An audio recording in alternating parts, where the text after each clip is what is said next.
Hello दोस्तों, नमस्कार। स्वागत है आप सभी का अपने नए YouTube channel collection of maths में। तो दोस्तों, आज के हम इस वीडियो में बिहार बोर्ड क्लास 10th का 10 सब्जेक्टिव क्वेश्चन करेंगे जो आपके बोर्ड एग्ज़ाम 2024 के लिए बहुत ही रामबाण साबित होने वाला है। तो चलिए हम लोग क्लास को स्टार्ट करते हैं। तो देखिए, आपका पहला नंबर प्रश्न है, m के किस मान के लिए निम्नांकित रैखिक समीकरणों के युग्म के कोई हल नहीं होंगे। आपको दो समीकरण दिया गया है। एक है आपका 3x प्लस y बराबर 1 है और दूसरा 2m minus 1 into x plus m minus 1 into y बराबर 2m प्लस 1 है।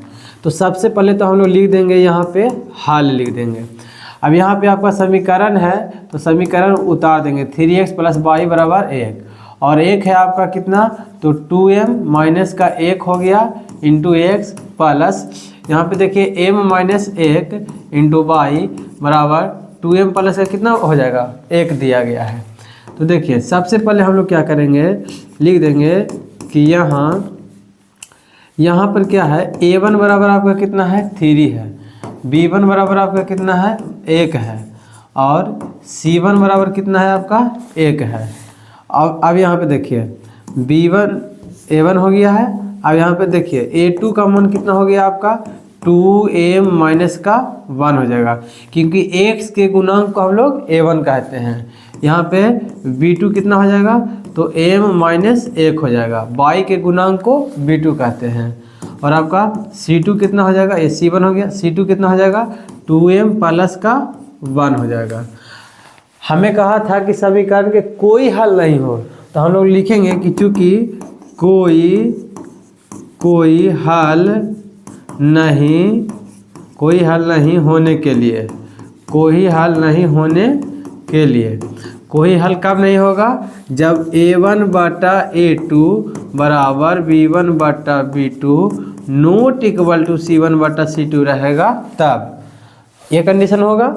तो देखिए a1 का मान आपको कितना दिया है, 3 दिया है और a2 के मान आपको कितना दिया गया है, 2m माइनस 1 बराबर b1 का मान आपको कितना दिया गया है, 1 दिया गया है और b2 के मान आपको कितना दिया गया है, m माइनस 1 बराबर c1 का मान आपको दिया गया है 1 और c2 के मान आपको दिया गया है 2m प्लस का 1 दिया गया है।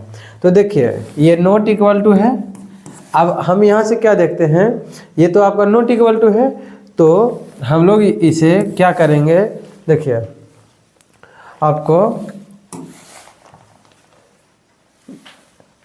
यहाँ तक तो आपको समझ में आ गया होगा। अब देखिए हम यहीं पे आपको हल कर देते हैं। देखिए हम लिख सकते हैं यहाँ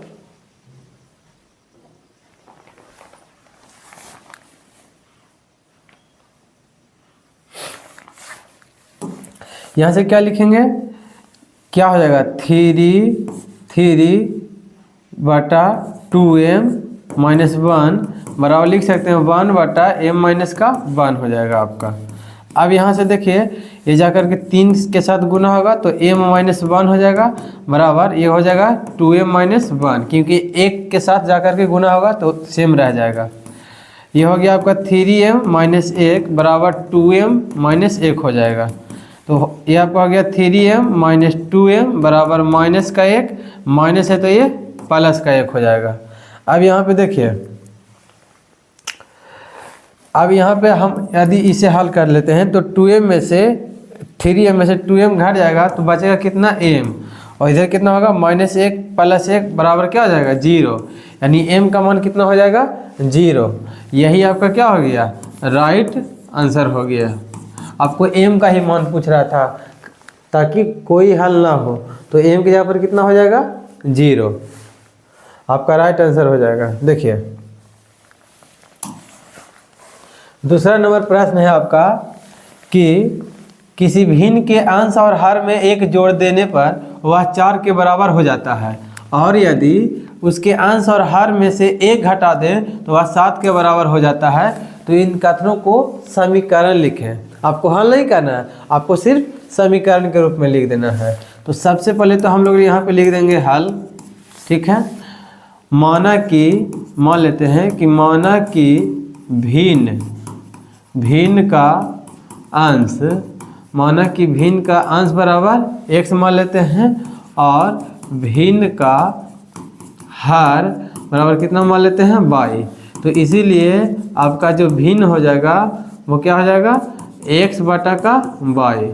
अब हम लिखेंगे क्या, प्रश्नानुसार लिखेंगे। तो देखिए प्रश्नानुसार आपका कह रहा था कि अंश और हर में एक जोड़ देने पर, तो अंश में एक जोड़ने का रहा है और अंश और हर में एक जोड़ देने पर, यानी अंश और हर दोनों में एक जोड़ देने पर कितना प्राप्त होता है, 4 के बराबर प्राप्त होता है। अब यहाँ पे देखिए तो ये हो जाएगा आपका x + 1, 4 इंटू में हो जाएगा प्लस y + 1, ये हो गया x + 1 बराबर हो जाएगा 4y प्लस का 4 हो जाएगा, x हो गया 4y आ जाएगा माइनस में बराबर हो जाएगा 4 माइनस का 1 हो जाएगा। ठीक है, अब यहाँ पे देखिए इसे हम हल करेंगे तो आपका आ जाएगा कितना आ जाएगा, देखिए एक आ जाएगा आपका कितना x - 4y बराबर का 3 आ जाएगा। ये आपका क्या हो गया, समीकरण 1 हो गया। आपको समीकरण तक ही छोड़ देना है, पुनः आप यहाँ पे चलिएगा। ठीक है, मेरा स्पेस नहीं है। अब कहता है कि उसके अंश और हर में से एक घटा दें।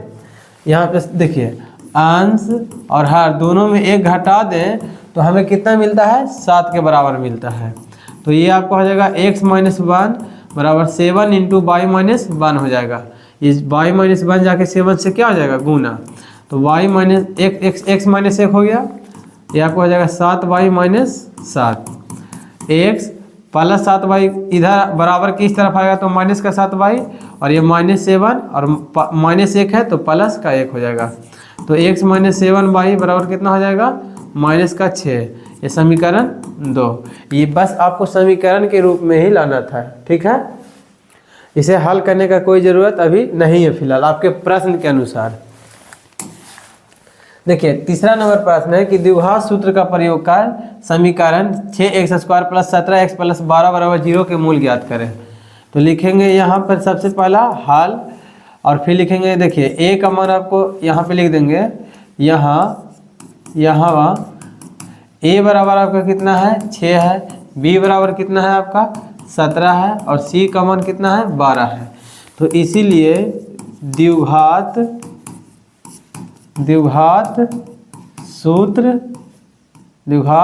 सूत्र से x का मान क्या होता है, x का मान होता है -b + √v² - 4ac बटा का क्या होता है, 2a होता है आपका द्विघात सूत्र।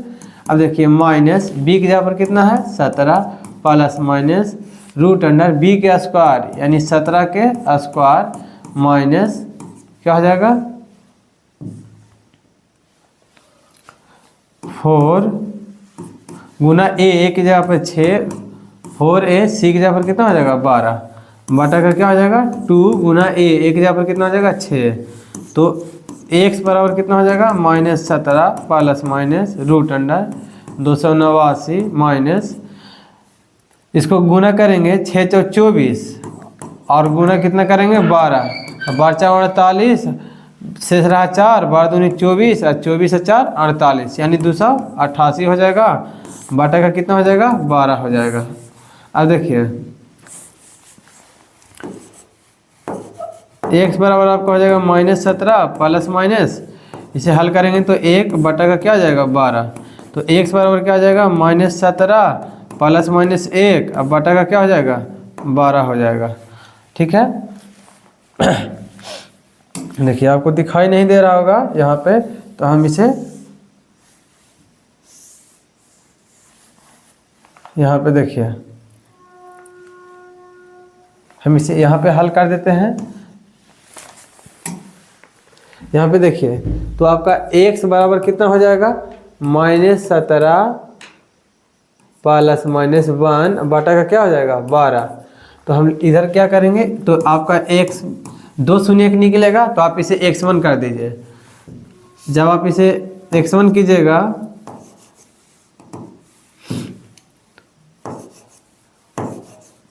x1 बराबर हो जाएगा -17 और x1 रहने दीजिए। देखिए आप इसे इधर लिख दीजिए, प्लस लेने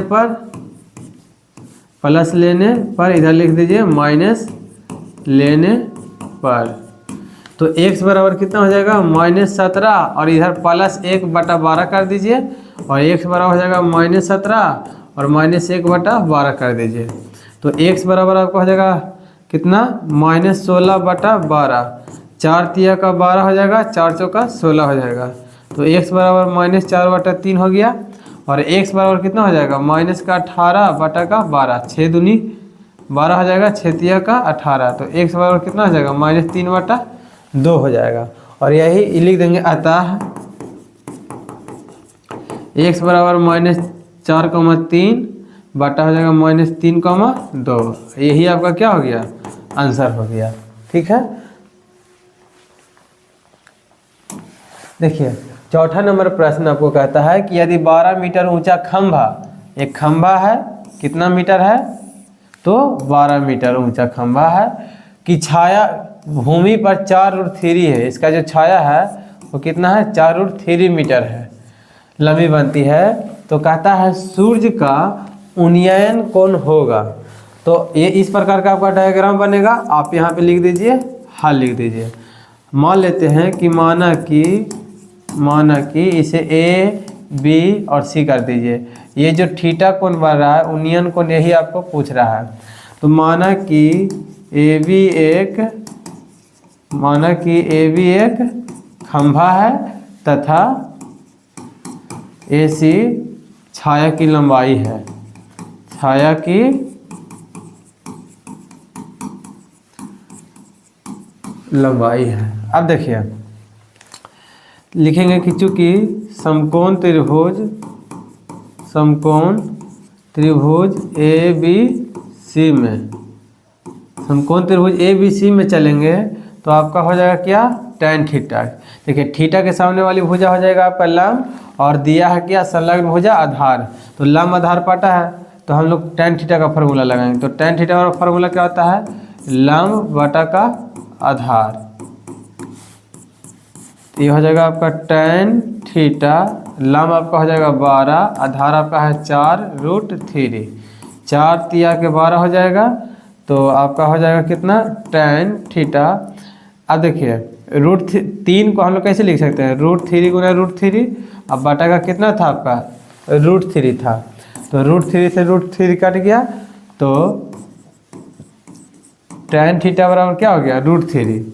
अब देखिए tan थीटा, √3 tan में कितना का मान होता है, तो tan 60 का मान होता है। अब देखिए जब त्रिकोणमितीय फलन बराबर हो जाएगा तो थीटा का मान भी क्या हो जाता है, बराबर हो जाता है। तो इसीलिए थीटा बराबर कितना हो गया, 60 डिग्री। यही आपका क्या हो गया, आंसर हो गया। ये बहुत ही इम्पोर्टेंट प्रश्न है जो आपको बार बार इस प्रकार का प्रश्न बोर्ड एग्जाम में पूछ लिया जाता है। इसलिए आप इन सभी प्रश्नों को एग्जाम से पहले जरूर प्रैक्टिस कर लीजिएगा। एक घड़ी की घंटे की सुई की लंबाई 1 सेंटीमीटर है, तो 4 घंटे में घंटे की सुई द्वारा तय किया गया क्षेत्रफल ज्ञात करना है। सबसे पहले हम लोग क्या लिखेंगे, हल लिखेंगे चूंकि घड़ी की घंटे की सुई की लंबाई, जो घड़ी के घंटे की सुई की लंबाई है, घंटा वाला सुई की लंबाई यहाँ तक पहुँचेगा, वही वृत्त का क्या कहला जाएगा। ये घड़ी वृत्ताकार होता है तो वृत्त का क्या कहला जाएगा, त्रिज्या, जो कि 1 सेंटीमीटर है। अब देखिए घड़ी है, घंटे की सुई बोला है, यहाँ पर घंटा वाला सुई है। तो हम लोग जानते हैं कि घंटा वाला सुई जब 12 घंटा में एक चक्कर लगाएगा, घंटा वाला सुई आपको 12 घंटा में एक चक्कर लगाएगा और एक चक्कर में कितना कोण बनाएगा, तो 360 डिग्री। तो हम कह सकते हैं कि चूंकि घंटे की सुई द्वारा 12 घंटे में 12 घंटे में बनाया गया कोण कितना हो जाएगा? 360 डिग्री हो जाएगा। तो 1 घंटा में कितना हो जाएगा? 1 घंटा में आपको कितना बनाएगा? 360 डिग्री बटा 12। तो आपको कितना घंटा में पूछा है? 4 घंटा में। तो इसीलिए 4 घंटा बराबर कितना हो जाएगा? 360 डिग्री बटा 12 गुना 4। 12 तिया कितना हो जाएगा? 36, यानी 30 गुना 4 बराबर कितना हो जाएगा? 120 डिग्री हो जाएगा। तो आपका थीटा का मान निकल गया और सुई की लंबाई आपका कितना है? 1 सेंटीमीटर है। ठीक है,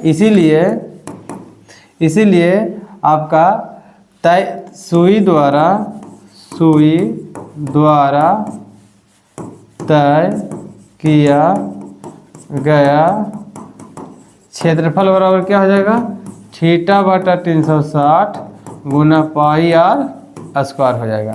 तो थीटा के यहाँ पर आपको आया कितना? 120 बटा 360 गुना पाई का मान हो जाएगा आपका 22 बटा 7 और आर का मान आपका कितना है? तो 1 गुना 1 है। 1 0 से 1 0 हो जाएगा, 12 तिया का 36 हो जाएगा। अब इसे जब हल करेंगे तो कितना आ जाएगा?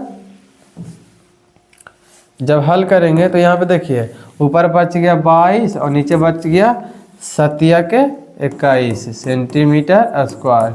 यही आपका क्या हो जाएगा? आंसर हो जाएगा। ठीक है,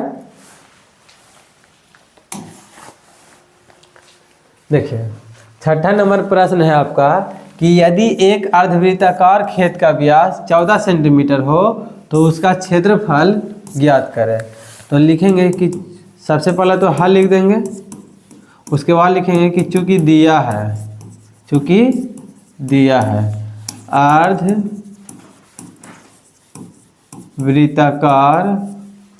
अर्धवृत्ताकार खेत का व्यास बराबर कितना दिया है? 14 सेंटीमीटर। तो इसीलिए त्रिज्या उसका कितना हो जाएगा? तो हम लोग जानते हैं कि त्रिज्या बराबर फार्मूला होता है व्यास बटा 2 बराबर व्यास कितना है? 14 बटा 2। काटेंगे 2 से तो 7 सेंटीमीटर। तो आपका त्रिज्या कितना हो गया? 7 सेंटीमीटर हो गया। तो कहता है उसका क्षेत्रफल ज्ञात करें। तो इसीलिए अर्धवृत्ताकार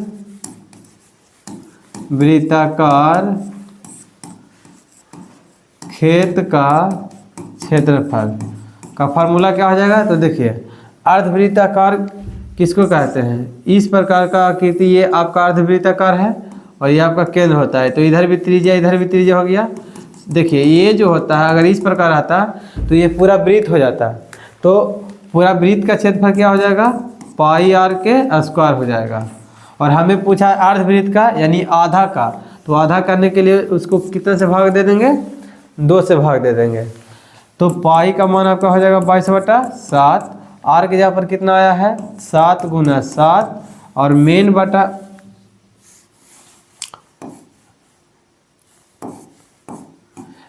आपका कितना है? 2 है। तो 7 से 7 आपका कट जाएगा। तो ये हो जाएगा देखिए जब हम गुना करेंगे तो कितना हो जाएगा आपका? 22 गुना 7 अब बाटा का 2 तो रह जाएगा। तो 2 से काटेंगे तो 11 मतलब है। तो कितना हो जाएगा? 11 सत्ते 77 सेंटीमीटर स्क्वायर हो जाएगा। तो यहाँ पे लिख देंगे नीचे करके इसे हम क्या करेंगे? नीचे करके लिख देंगे कि नीचे करके यहाँ पे लिख देंगे कि अतः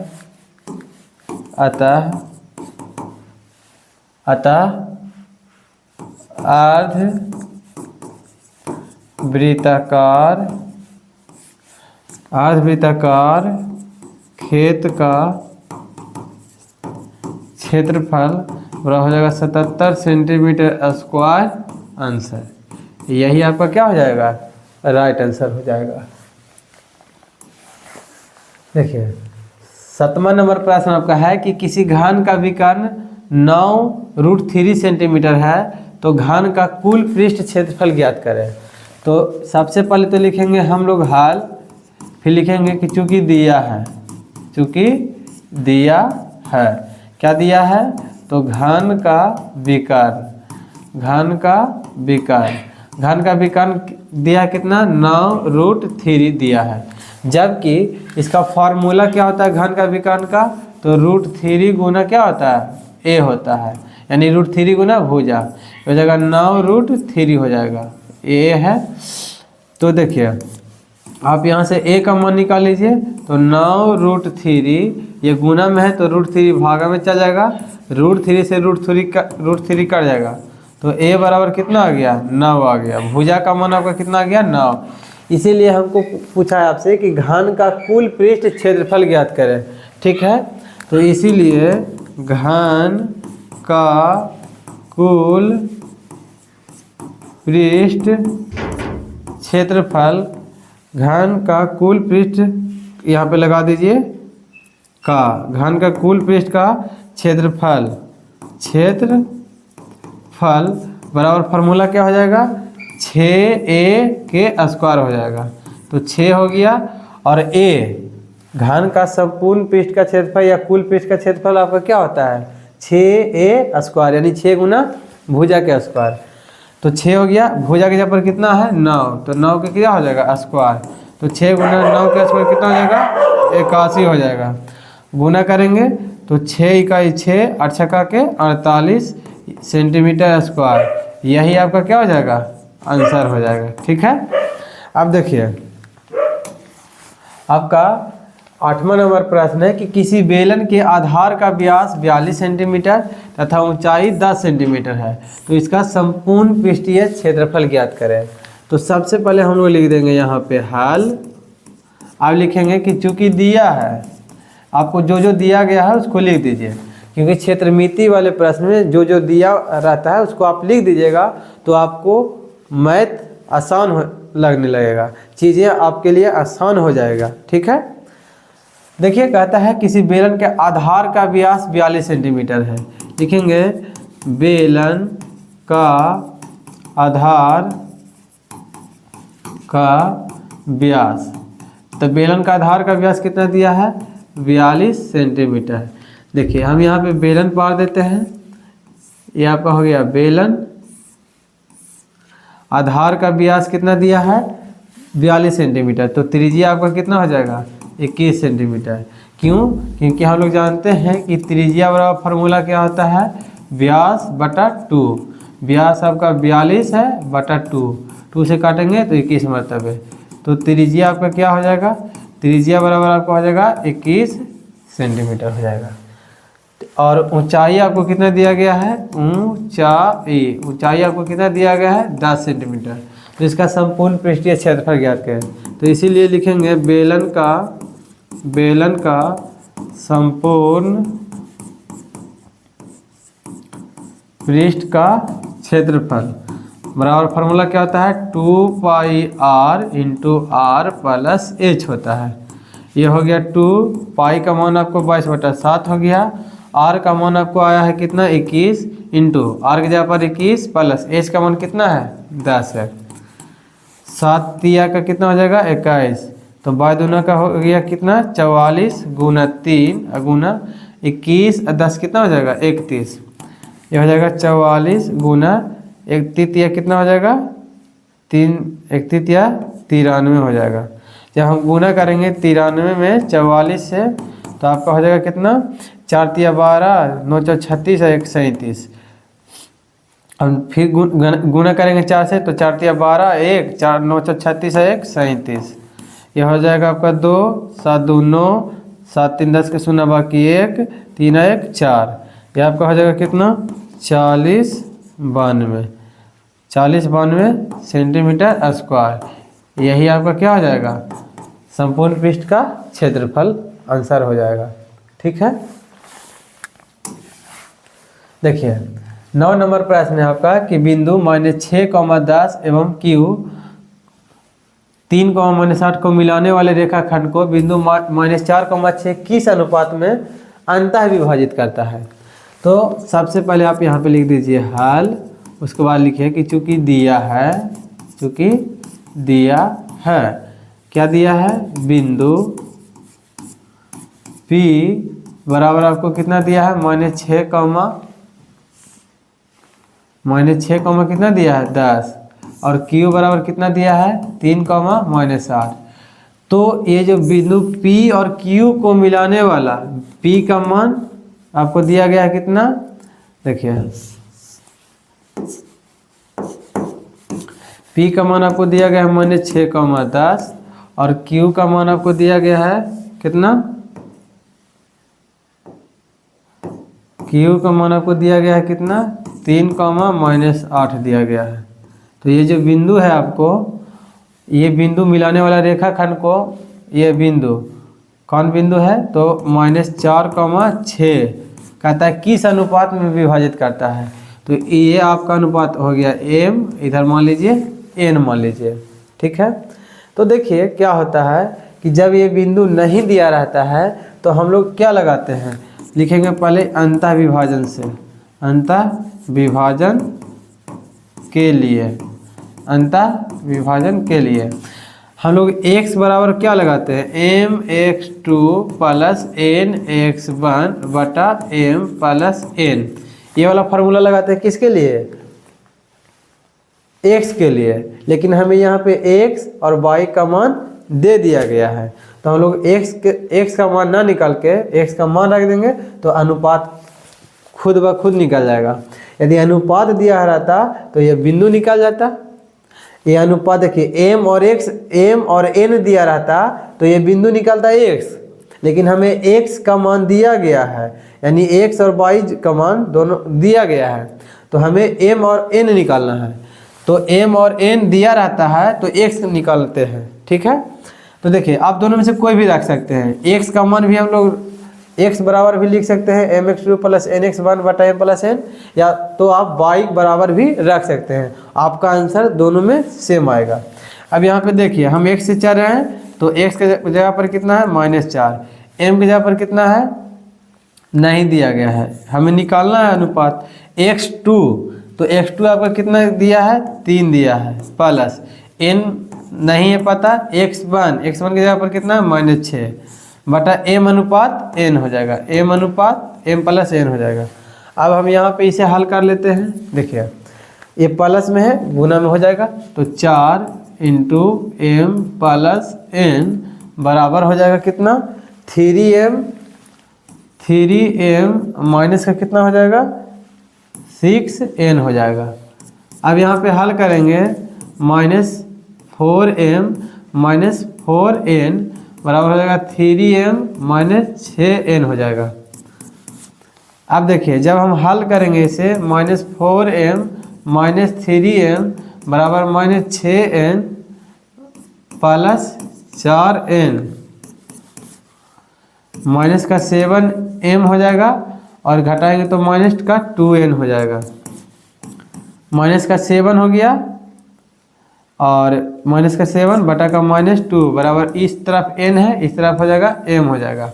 माइनस से माइनस काट दीजिए, तो देखिए यहाँ पे n अनुपात m है, यहाँ पर n बटा m बराबर कितना है 7/2 है। इसीलिए हम इसको पलट के लिख सकते हैं m बटा n, तो इधर हो जाएगा कितना 2/7, तो इसीलिए m अनुपात n बराबर कितना आ जाएगा 2/7, और यही आपका क्या हो गया राइट आंसर। बस आप यहाँ पे ध्यान दीजिएगा कि m और n जब पता रहता है तो आपका ये मध्य बिंदु निकलता है अंतः विभाजन में, और जब x और y का मान दिया गया है तो आप m और n का अनुपात निकाल सकते हैं।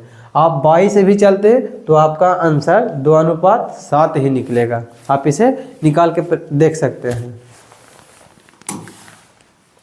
देखिए 10 नंबर प्रश्न है आपका कि सिद्ध करें कि sec theta into cosec theta बराबर टेन थीटा प्लस का कॉट थीटा। तो लिखेंगे सबसे पहला हम लिख लेंगे क्या हल लिखेंगे। देखिए आप LHS से चलिए चाहे RH से, तो हम चलते हैं इस बार RHS बराबर, तो RHS बराबर क्या दिया है tan थीटा प्लस का क्या दिया गया है प्लस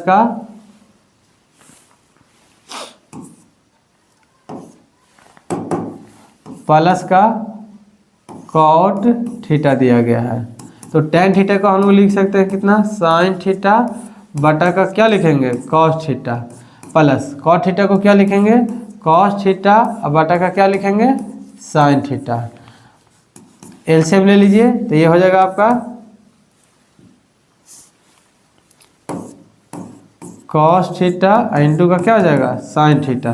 तो कॉस थीटा से कॉस थीटा कट गया, बचा आपका साइन थीटा।